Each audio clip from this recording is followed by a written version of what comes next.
Alrighty, so here we go. We're going to do the preview of match week number 37. As for most of these teams, after this match week, there's going to be two more games left in the season. It is pretty much that time of the year again where it is crunch time for a lot of these teams that is desperately in terms of getting a win, whether it's help their playoff causes or maybe help their seeding and get some home field advantage, or in the case of some of the top team in MLS right now, they're still fighting for the supporter shield standing. I mean, there are still some teams that are well and truly in the supporter shield race, and I have a feeling that could come down to the very final day heading into decision day. That is not long from now. It's only a couple of weeks before decision day is going to happen in the 2025 MLS regular season. But with that being said, let us begin with the first matchup. We got one matinee game that happened on Saturday, and that, of course, is Toronto versus Inter Miami. So, talk about the supporter shield race. Miami is definitely in the thick of it. In fact, they actually control their own destiny in terms of winning the supporter shield. So far, I know that the Union is at the top of the supporter shield race, but Miami has two game in hand and they only need to make up 5 points. So theoretically, if they win those two game in hand, they can definitely get themselves winning the supporter shield and repeat as supporter shield champion. Now they have to face against a TFC side that, if you know anything about Toronto FC this season, is the fact that this is easy team to play against. Their record might not be pretty. In fact, I actually got their record wrong. It's not 5-2-13. It's actually 5-12-13 is their record. It might be an ugly record, but this is a team that, especially in the second half of the season, this has been a nightmare team to play for any opposition. And what is so nightmare about Toronto FC is that they play this ugly brand of soccer, this kind of negative brand of soccer that just kind of makes you suffer throughout the game and makes you fight and crawl to trying to get a goal. And I have a feeling this could be the case again, especially against a Miami side that, again, this is where the decision is going to have to make with Javier Mascherano. The fact that as much as his team would love to win the Supporters Shield again, the ultimate goal of this team is winning MLS Cup. I don't think any Miami fans would disagree the fact that they would rather win MLS Cup than Supporters Shield again, because that's been pretty much the goal from the beginning of the season, and especially with the pressure that is now mounted even more with the way that we've seen failure of Miami winning a trophy and getting it done in the big stage. That pressure just amps up even more the fact that they, of course, all want to win MLS Cup. And the way to set up to do so is not to overwork your players. And that, of course, is kind of the thing with Miami, with the way that they have played a lot of games this season, among the most we have seen so far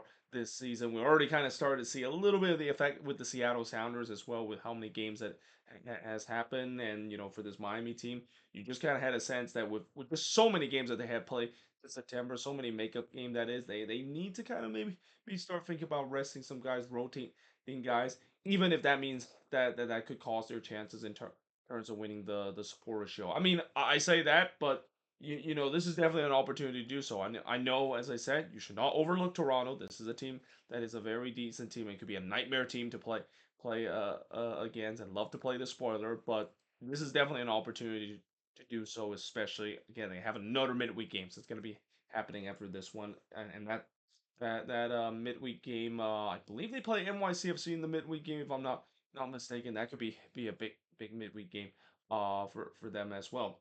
Now, moving on, we got the Hudson River Derby between NYCFC versus the New York Red Bulls. So yeah, for NYCFC, what a week it's been in terms of the fact that they come from playing against Inter Miami, now have to play the Hudson River Derby. And let me just double sure to make sure that of course is the case, that NYCFC is playing Miami in the middle of the week, because I don't want to make any mistake. No, actually, it's that's not the case. So ignore what I said about them playing NYCFC. They play against the Chicago Fire in the middle of the week, but nevertheless, for NYCFC, what a week it's been in terms of the fact that they play Inter Miami at home. Now they get to play in the Hudson River Derby and don't really need to travel too far for it. Just have to cross the other side of the Hudson River to play against the Red Bulls. But the Red Bulls 12-7-12, whereas NYCFC is 16-5-10. What's kind of interesting that as much as both of these teams have been kind of near each other throughout the entire season, both of these teams are starting to fight for different purpose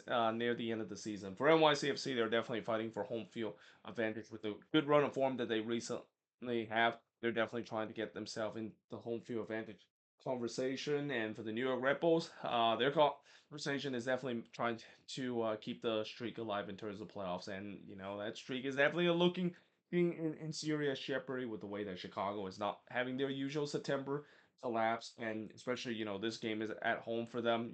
Home is where they usually do well when it comes to this season and have kind of been helping their causes in terms of still staying in the playoff race. Yeah, this is a must-win game for the New York Red Bulls in terms of this Hudson River Derby, and they also want to get some revenge in terms of the first Hudson River Derby that we saw in the beginning of the season, where it was NYCFC that was able to get the 2-0 win against the Red Bulls. Now, moving on, we get to a meaningless game between New England versus Atlanta. So we do have two matchup this week where it's between two teams I've already eliminated. And I hate to say that it's a meaningless game, but it kind of is with the way that both of these teams are kind of playing out the string.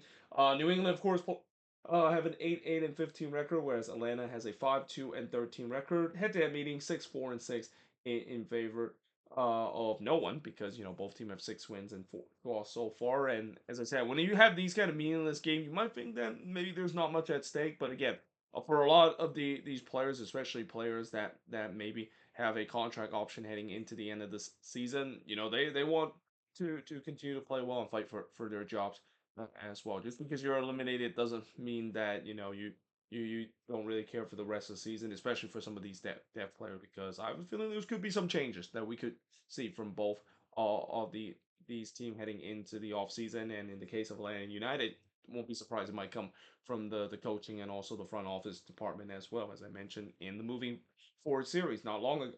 Go. Now, moving on, we got DC versus the Philadelphia Union. So, yeah, this is a matchup that usually we know how it's going to go, because anytime when DC play against the Union, DC fans are basically saying, yep, that is going to be an automatic L.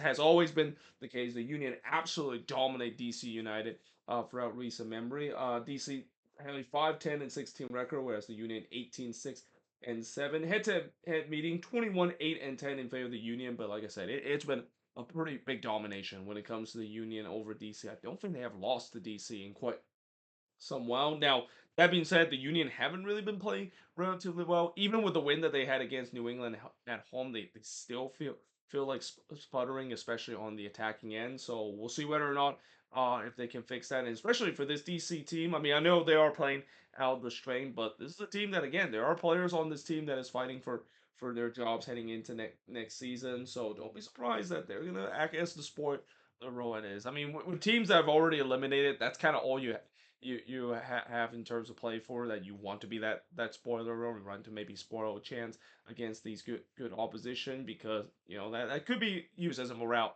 boost and kind of a motivation, at least for these bad teams. The fact that, hey, we're not going to make it to the playoffs, but what a good way to be in terms of affecting maybe even the supporter shield race, or even affect a team a chance in terms of making the playoffs itself.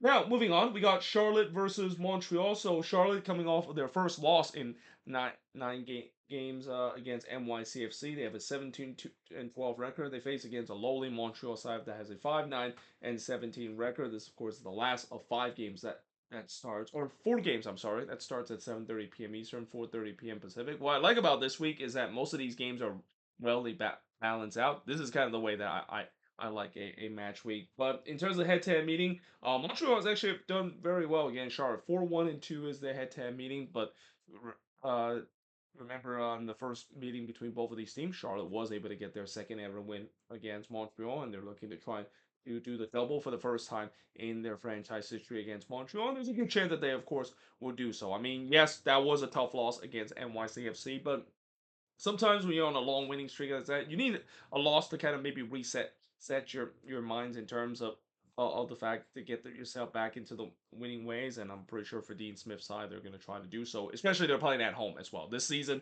They have been very good at home and against a lowly opposition. I would expect Charlotte should be able to get this win against a Montreal side that is clearly in see you next season mode.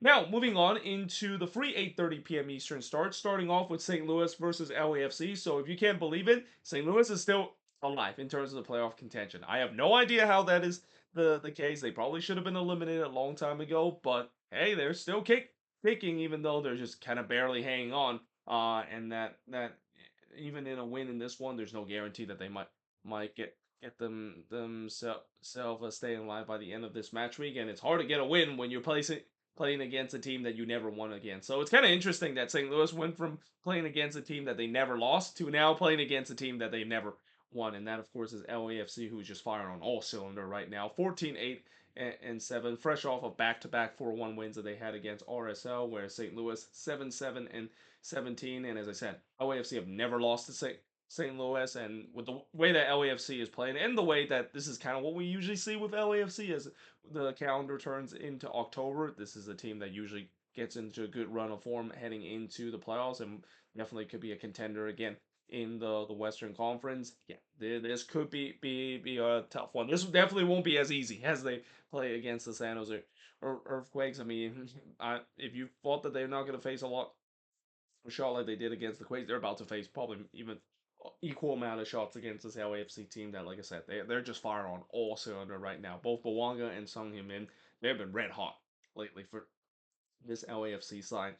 Now, moving on, we got Nashville versus the Houston Dynamo. So this is a matchup between one teams that, yeah, kind of fell off the map a little bit. I mean, for Nashville, I don't want to say this is a case that they might have peaked too soon. I mean, yes, I know that they still have that U.S. Open Cup final that they're looking forward to. Which, by the way, that's going to be happening this upcoming week as well. So this could be interesting for how PJ Callahan is going to do. Maybe rest a lot of his guys heading into this game against the Dynamo. But they have a 15-5-11 record. Houston, they're definitely fighting for their playoff live. 9-9 and 13. They're in the thick of things.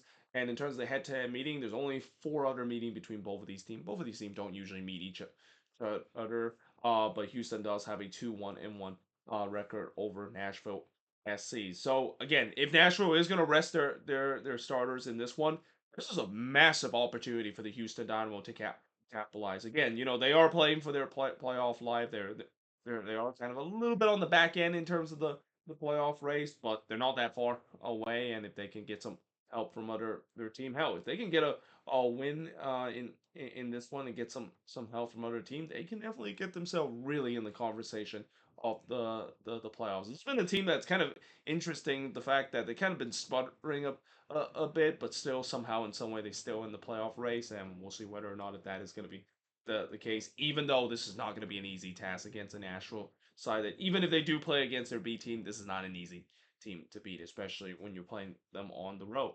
Now, moving on, we got the Chicago Fire versus Columbus. So, Chicago 13-6 and 11. And as I said, I'm very proud of them to not have their usual September collapse. They're still winning games. This is kind of something that is a little different from previous Chicago Fire team. And I also would like to apologize to Fire fans the fact that I give them a lot of confidence that they'll make the playoffs right now after that Minnesota game. But yeah, they play against Columbus in this one. I mean, this is a matchup that a couple weeks ago, this might be a scary kind of matchup for the Fire. It might not be a favorable matchup because, they've been having their struggle this season at Soldier Field. The thing is, the good news for the Fire coming into this one, they're facing against a Columbus team that is pretty much just wounded. I mean, this is a team that it's going through an injury curse, just like what we saw back in 2021. They pretty much have everybody on the IR right now. 13-11 and 7 is their record, and this is the last game that starts at 8:30 p.m. Eastern, 5:30 p.m. Pacific. Now, in terms of head-to-head meeting, Columbus actually have the better head-to-head meeting, 18-11 and 12 in favor of them. But again, for the Chicago Fire, if they want to continue to show that they can actually beat some quality opponent, I mean, beating Minnesota, that's one of the rare times that this season that they've been beating teams above the playoff line. This season, they haven't really done very well when it comes to playing teams above the playoff line. But here's another chance to play against a team that is above the playoff line, a team that they maybe could even face in the playing round as well, because Columbus are just falling apart right right now in the standings. And yeah, we'll see how they of course will do. And again, I really hope they don't start collapsing in these last 3 games. Like that would not only be a certified Chicago Fire moment, but that just I don't want to apologize to Fire fans by jinxing them in the last game, saying that, yeah, I think I've seen enough in terms of the fact that this year is finally different. The Fire is finally going to break that curse of not making the playoffs for a very long time, and ending the longest active playoff not appearance list in MLS so far. Now, moving on, we got RSL versus Austin FC. So, speaking of another team that is in the midst of the playoff race, that of course is RSL, and they might get a boost in this one too because yeah, the good news is they don't play LAFC. I think they're happy the fact that they're not playing that team after the last two games. It's been kind of brutal for them getting outscored 8-2 by LAFC. But coming into this game against an Austin side that again, I'm assuming they're probably going to rest a lot of their starters for the U.S. Open Cup. They have a 12-8-10 record. This is one of two games that start at 9:30 p.m. Eastern, 6:30 p.m. Pacific. Head-to-head meeting for free and free in favor of RSL. And again, for RSL, I know things have not gone well for them. They're kind of heading the wrong direction when it comes to the playoff contention. But this is a chance against an Austin team that I'm assuming they're probably going to rest a lot of their player for the U.S. Open Cup final. That is, this is an opportunity that they got to take, and we'll see whether or not if they do so. Because if they don't take this opportunity, RSL, I think you could maybe say that they're throwing the San Jose Earthquakes in the conversation of yeah, we're done this season, even though we're still in a shouting distance in terms of making the playoffs. Now, moving on, we got Colorado versus Minnesota. So for Colorado, again, what's kind of interesting about the Rapids is that they're not really as safe as you think that they are in terms of the playoff race. They're only 3 points above the red line. There are still teams that are trying to chase them down for the playoff position. And coming into this game, they face against a Minnesota team that, yeah, let's just say it's been a rough last couple of days for this Minnesota team, and they definitely desperately need a bounce back win in this one. 15-9 and 7 is the record that they have. But in terms of the head-to-head meeting, 9-3 and 8 in favor of Minnesota. Now, normally when Minnesota play against Colorado on the road, it usually doesn't go so well. Minnesota has had their struggle this season when they play on the road, and they tends to always struggle at times, even playing in altitude as well, and especially with the injuries that they have to deal with. I mean, yeah, I don't want to say that they're in the level. I'm not gonna say they're in the same level as Columbus, where they're decimated by injuries and it feels doom and gloom heading into the playoffs. But yeah, my optimism with this team doing well in the playoffs has really kind of dwindled in these last two games, and that's crazy to say because after the San Diego game, I thought the confidence was all the way up here, but now it's all about whether or not if these new signings can really implement. Because if these new signings can implement, and somehow in some way they'll find a number 9 that can do well. I mean, that number 9 position, that's going to be a huge question.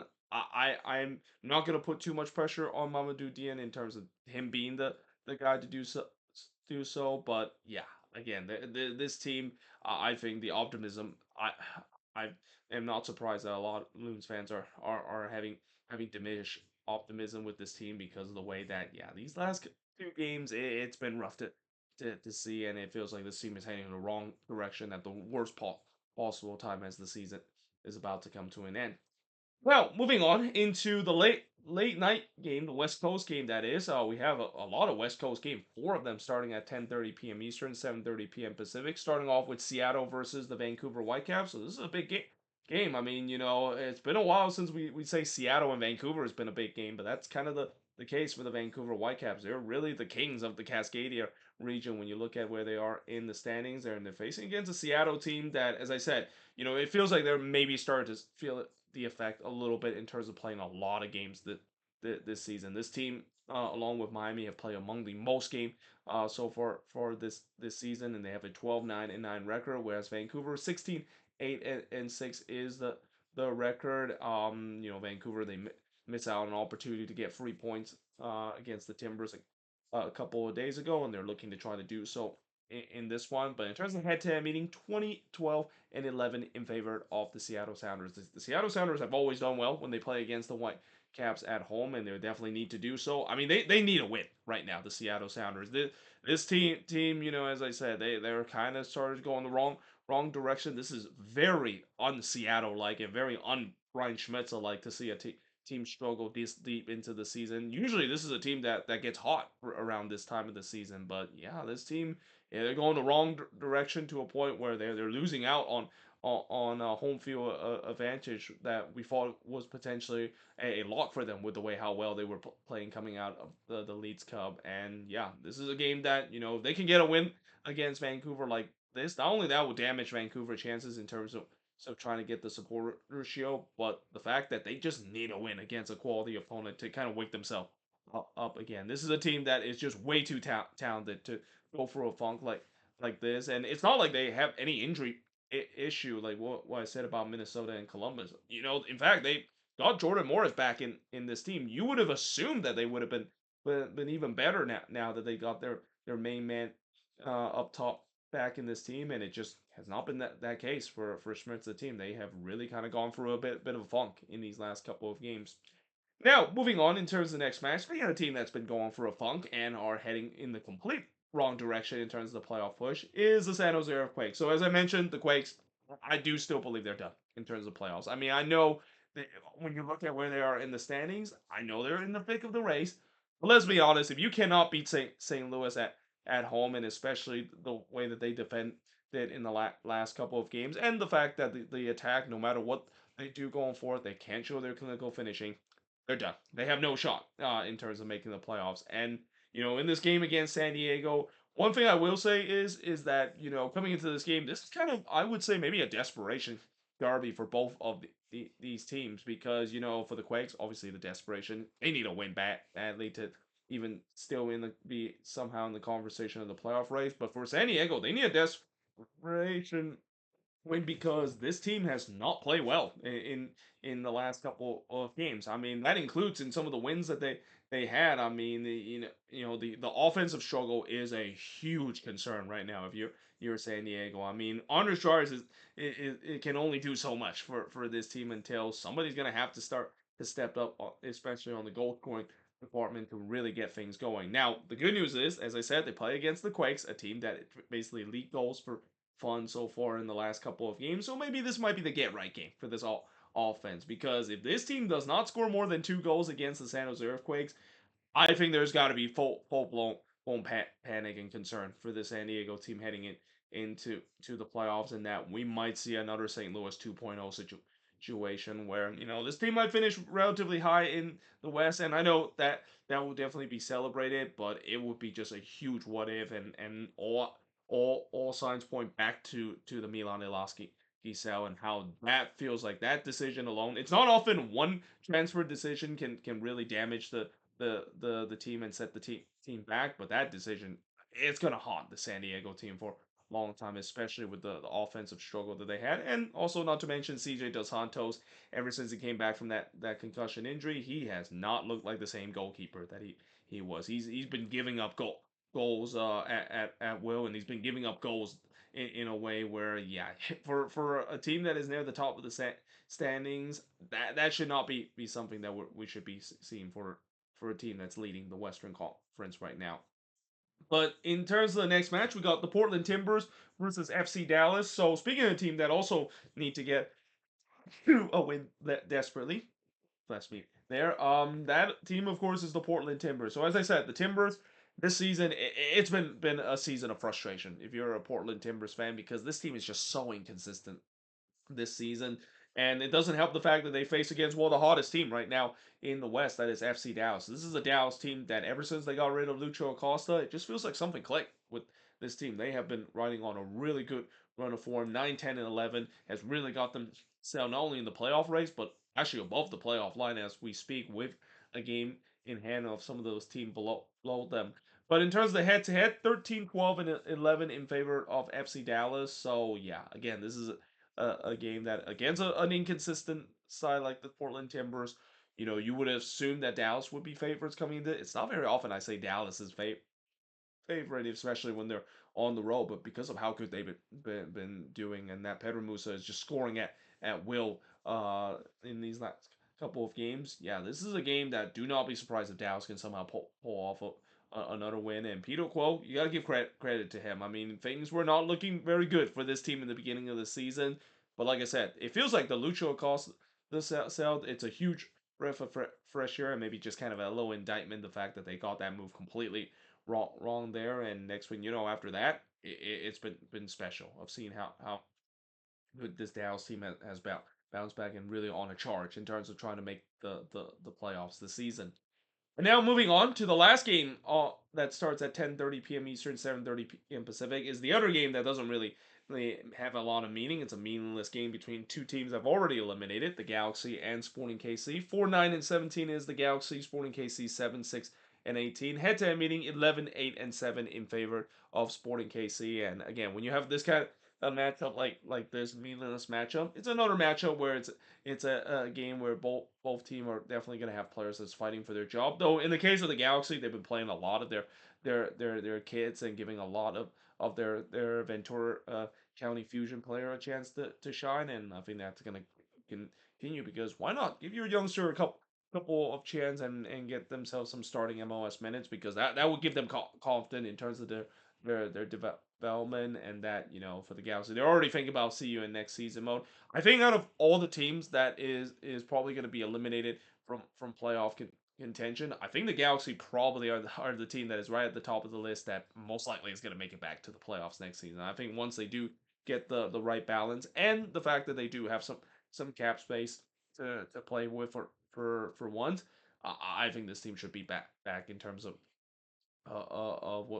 what has just been an absolute nightmare season for this Galaxy side. Easily the worst defending champion we have ever seen in MLS history, and yeah, there's no doubt that this season for hell is about to come to an end for the Galaxy. The same can say about Sporting KC. They're also kind of going for a rebuilding process as well heading into the off season.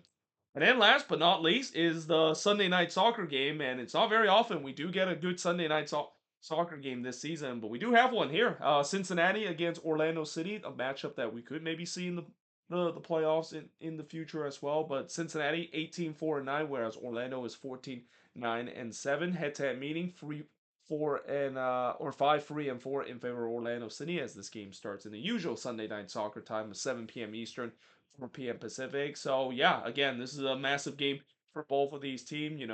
For Orlando City, they're coming off of a big win at home as well. Much needed win against Nashville at home against the Cincinnati side that also won on the road because that's what Pat Nolan side does. All they do is win on the road. But it's all about their home form. That is again the home form has been kind of a bit up and down this season, and that's kind of give a little concern if you're a Cincinnati fan, especially with them having majority of the playoffs potentially playing at home, and they're still, of course, fighting for the supporter shield race as well. They're only 2 points back of the Union in terms of the supporter shield race, and that they definitely need some help in terms of other teams around them to get them that spot, but they still within touching distance as well, and we'll see whether or not if they, of course, would get it, and if they are going to get it, they have to face off against this Orlando side that if Orlando can get a win in this game against Cincinnati, all of a sudden I think the confidence is back with this team because this is a team that besides that Nashville win, this team was kind of treading water all of a sudden. But now after getting that much needed win, especially a 95th minute winner as well, that should definitely re-energize this Orlando City side because when you look at the talent that they have, there is no way in the world they should be where they are in the standings in sixth place. Though I say that, but the East is so competitive this season that even teams that are not doesn't have playoff contention, like you could make a case that pretty much the top six team and even maybe the top seven team in the Eastern Conference still have a legitimate shot of all those teams potentially be the team that represent the East out MLS Cup and teams that you wouldn't be surprised at the end of the season or once Cup does start that those are the teams that represent the East in December. So yeah, should be a heck of a matchup. Again, not very often we see in a Sunday night soccer game that has this kind of marquee matchup. And I say that because again, we have had some really big dud this season when it comes to some of the Sunday night soccer game. That's gonna be, I think, something that they might work on heading into next season, since this is the first season they introduced this kind of marquee kind of match of the day kind of matchup that they might think about adjusting in these games and maybe even have a chance where we could see something that we see with the NFL does, which is maybe flex some of those meaningless Sunday night soccer game out of the window and put in a game that is much more deserved in terms of being a Sunday night soccer game. Because if you're gonna build a brand in terms of being the marquee matchup of the week, yeah, it has to be a good game. It cannot be between two very bad teams that are pretty much going nowhere, or two mediocre teams that face off against each other. There has to be some meaning to it. And heck, I wouldn't mind if I see some rivalry games that's happening on Sunday night soccer as well, because that's kind of what it's all about. I wouldn't be surprised we might see a Hell is Real derby in Sunday night soccer, or even the Cascadia derby, or even El Trafico itself be on Sunday night soccer, because those are kind of the matchup deserve the marquee kind of matchup. Not what we see earlier this season, and I know I'm gonna single this out, but seeing Portland and St. Louis twice on the Sunday night soccer, that was just criminal. Like that should not happen heading into to next season. And that's no disrespect to both of those teams, but both of those teams were not doing very well, or at least one of those teams were not doing very well, and we should not be seeing the same matchup like this, especially a matchup that doesn't really have too much meaning or any historic rivalry kind of meaning in the past as well. But there you have it. That is pretty much it. Looking at all these games for match week number 37. As always, let me know in the comments below what do you think of this preview, and let me know in the comments your prediction for all 15 of these games. But yeah, hope you guys enjoyed this video, and I will see you guys next time.